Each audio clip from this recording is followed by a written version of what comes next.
Mana? Mana? Aduh!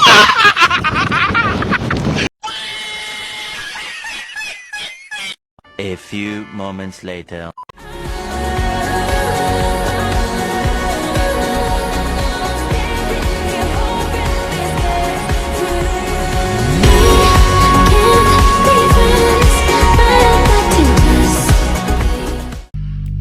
Di sini saya akan menjelaskan mengenai hakikat belajar dan pembelajaran.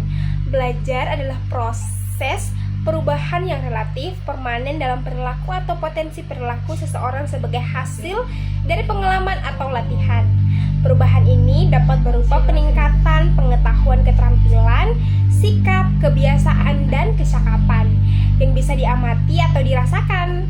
Belajar juga adalah esensi dari pembelajaran yang menempatkan peserta didik sebagai subjek aktif yang mengalami perubahan itu sendiri. Kita lanjut ke bagian pembelajaran. Jadi teman-teman, pembelajaran adalah proses interaksi antara pendidik, peserta didik, dan sumber belajar dalam suatu lingkungan pendidikan yang dirancang untuk memfasilitasi terjadinya proses belajar. Dengan kata lain, pembelajaran adalah kegiatan yang sengaja dirancang dan diorganisasikan agar perubahan positif terjadi pada peserta didik. Jadi pembelajaran secara fungsional bertujuan menciptakan dan mendukung perubahan belajar pada peserta didik.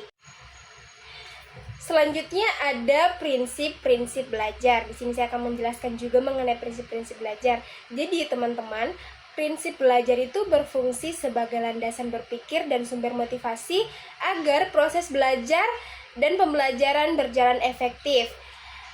Ada beberapa tujuan dari prinsip belajar. Yang pertama tuh ada kesiapan atau readiness.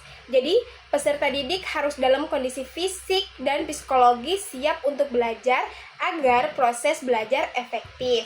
Terus ada juga motivasi. Jadi motivasi itu adalah rasa ingin tahu dan kebutuhan peserta didik akan mendorong peserta belajar secara aktif. Berikutnya ada persepsi. Peserta didik perlu menerima dan memahami informasi sebagai bagian dari proses belajar. Dan terakhir tuh ada perbedaan individual. Metode dan kecepatan belajar harus didiskusikan dengan belajar setiap peserta didik.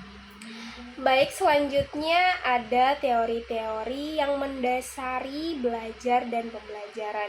Jadi teman-teman, ada beberapa teori-teori yang mendasari, yaitu pertama ada teori behavioristik. Jadi teori behavioristik itu berfokus pada perubahan perilaku yang dapat diamati melalui stimulus dan respon penguatan. Terus ada juga teori kognitif. Jadi teori kognitif itu menekankan proses mental internal seperti pemahaman, penyimpanan, dan pengolahan informasi. Ada juga tuh teori humanistik. Teori humanistik itu memfokuskan pada perkembangan pribadi dan akualitasi dari peserta didik dengan menekankan motivasi intrinsik dan kebutuhan emosional. Baik, itulah hasil dari penjelasan saya. Terima kasih. Wassalamualaikum warahmatullahi wabarakatuh. Dadah.